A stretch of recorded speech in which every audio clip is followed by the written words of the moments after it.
Welcome back. I'm Dr. Serrano, one of the doctors here at Ignite. And for me, this is one of my favorite visits because I get to share with you the heart behind the practice and really how do we get results in our practice. I know, it's a little unique being in a doctor's office watching a video, but we do this for a few reasons. One of the main reasons is just to share our story. And for me, everything you see in this office is because of my background, my upbringing in the healthcare system. When I was growing up, I was one of those kids that was constantly on medications, in and out of the hospitals consistently. And one of the things that I really disliked about that was that I would walk into the doctor's office, they would look at us for a few minutes, and the next thing I knew, we were walking out with what? A prescription. And for me, we call that in our office the doctor-patient relationship, which means we're the doctors, you're the patient, you're gonna come in here, I'm gonna tell you what to do, take it or leave it. That is the last type of relationship that we want in our office. What we want from day one is what we call a doctor-doctor relationship, which means you're the patient, it's your body, it's your health, and we believe you should be educated, empowered, giving you all your options so you can make the best decisions when it comes to your health. And we believe you will. So what does that mean? And where do we start? For us, we start with the definition of health. Let's get on the same page when it comes to health. And if we were having this conversation one-on-one and I asked you, how do you know if you're healthy? How do you define health? What would you say? Most people, the answer that I get is feel good. If I feel good, I think I'm what? I'm healthy. Unfortunately, that is one of the worst barometers we can go by. And why do I say that? Think about all the major diseases out there. Think about heart disease, cancer, diabetes, the list goes on and on. How do those feel in the early or even late stages? You feel fine, you feel great. Most people who have a heart attack, they felt great the day before. Cancer is the same way, right? Cancer grows inside somebody 8, 9, 10 years before they have a symptom. So I can literally be standing here today with cancer, heart disease, diabetes, all these things inside of me, waking up feeling good every day, but yet my body's riddled with disease, breaking down. So as you can see, we can't just go by how we feel. We have to go by a different gauge, a different barometer. So if you just Googled health and look at the definition, let's go by that. And when you read the definition of health, no matter what definition you look at, there's always one key word in there, and the key word is function. How your body's functioning, that is ultimate health in your body. Because if my body's functioning well, then I'm healthy. And that's what we go by in our office. So now that we understand we're on the same page when it comes to health, we're not just gonna go by how we feel. We want you feeling good. At the end of the day, we want you functioning good. Because you're functioning good, you're healthier, you're healing, and you're feeling better. Now, let's look at where function comes from.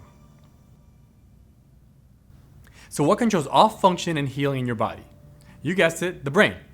The brain controls everything, for your heart to beat, for lungs to breathe, for your stomach to digest food. Every single message has to go from the brain down the spine, out through the nerves. We're not wireless, we're wired. So let's take that a step further. What if I was to go into your spine and find all the nerves that are going to your heart, and I cut those nerves? What happens to your heart then? Yeah, it dies. It's not function anymore. So obviously we don't have cut nerves, we wouldn't be here, but let's take that a step back. What if I went into the heart, found the nerves going to the heart, and I put 20% pressure on the nerves going to that heart?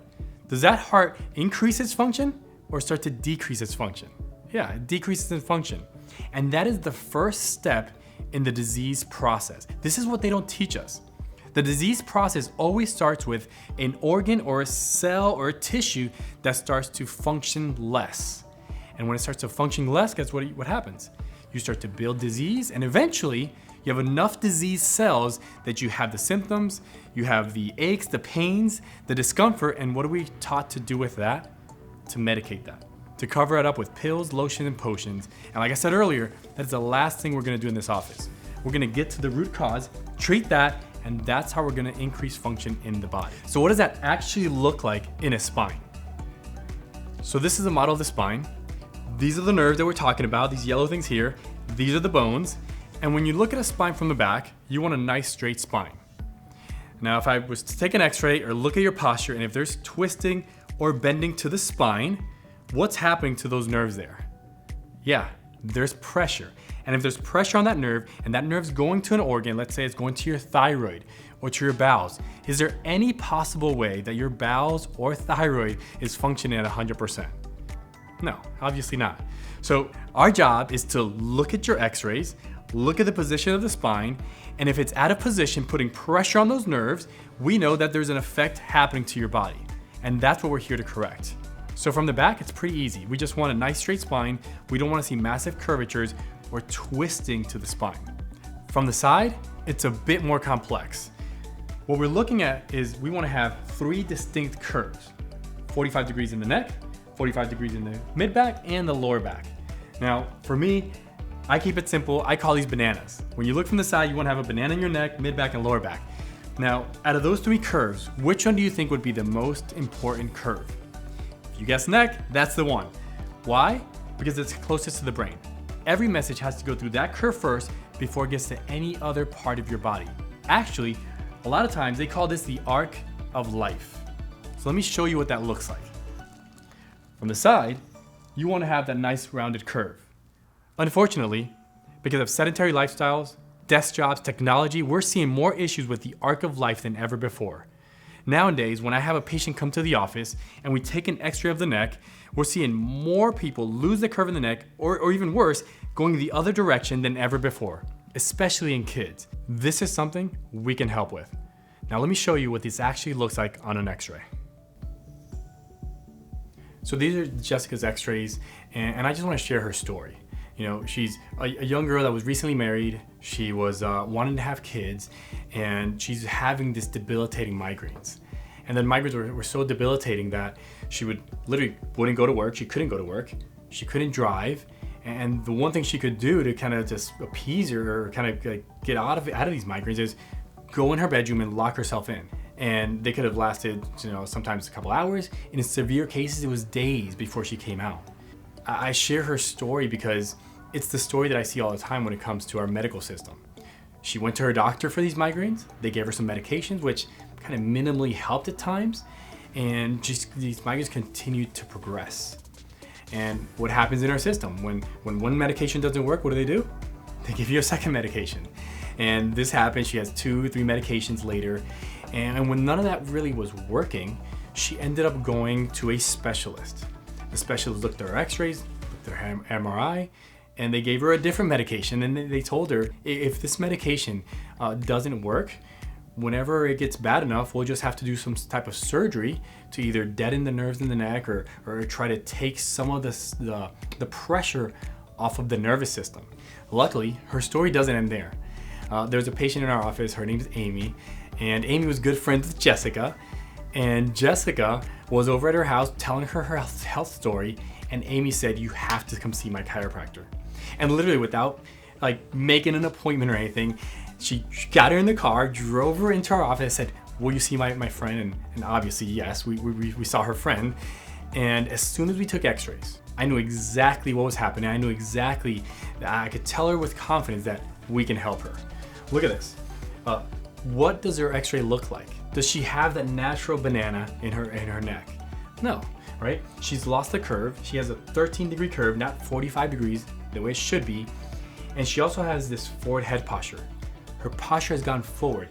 This line should be on that X. Should be 0 millimeters. She's 44 millimeters forward. So I looked at her and asked her, "Do you think this could be the cause of your migraines?" And she's like, "Yeah, of course." And nobody ever told her that.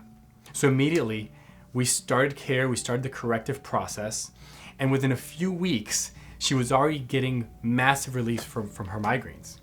Now, I want to show you what happened 3 months later though.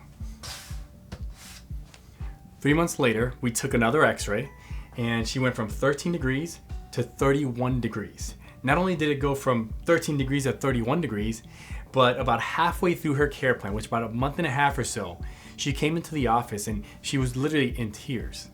And I thought something was wrong when I saw her, and she came up, gave us a big hug, and she said, "For the last week and a half, I have not had one headache or one migraine."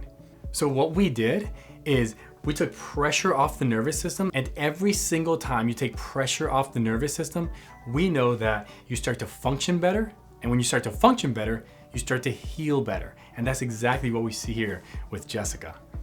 So in the beginning, to get changes in a spine, this is when we will see somebody more frequently. That's gonna be dependent on where you are on your phases of degeneration. So every story is different, and I had a patient that came to our office and began care in the office, and immediately she started to think, not about herself, but started to think about her kids. Her daughter, Michaela, comes in, she's 15 years old. She had already been checked for scoliosis in 6th grade, like we all are, and no pain, no symptoms, and this is Michaela's x-rays. She has an 11-degree scoliosis or curvature in the spine, in the bottom of her spine and in her mid-back. Now, like we said, unbeknownst to her, there was no pain, but this is pretty significant. And if we weren't to get involved, if we didn't find this at 15, what could this potentially look like at 20 or 25 or even 30? Yeah, at that point, it's not just a little bit of scoliosis. At that point, it could be bowel issues. At that point, it could be severe back pain issues. It could be hormone issues because those nerves in the lower back go to your reproductive organs. We started care. We saw Michaela's x-rays, and within 2 months, she went from 11 degrees on both of those curves to a 3.8 degree at the bottom and a 5.2 degree in the mid-back. And I really share Michaela's story for 2 reasons. Number one is the fact that, hey, there is no way that she was functioning optimally in this x-ray here. Over here, we know she's functioning a lot better. And this is why in our office, we don't go by how we feel, we go by function. And function is directly impacted by the position of your spine. The second reason I share her story is, what would happen if I took Michaela's x-ray here, we gave her a care plan, and within 2 months got her to this position here, and now we never saw her again. Slowly, this would begin to go back. It's like braces, right? When you have braces, you put braces in your child's mouth or an adult, what happens? You put the braces on, it's a 6 months, 8 months, sometimes it's a couple-year process, and as soon as they take the braces off, what do they say you need? Retainers. Because if not, slowly, they're going to go back.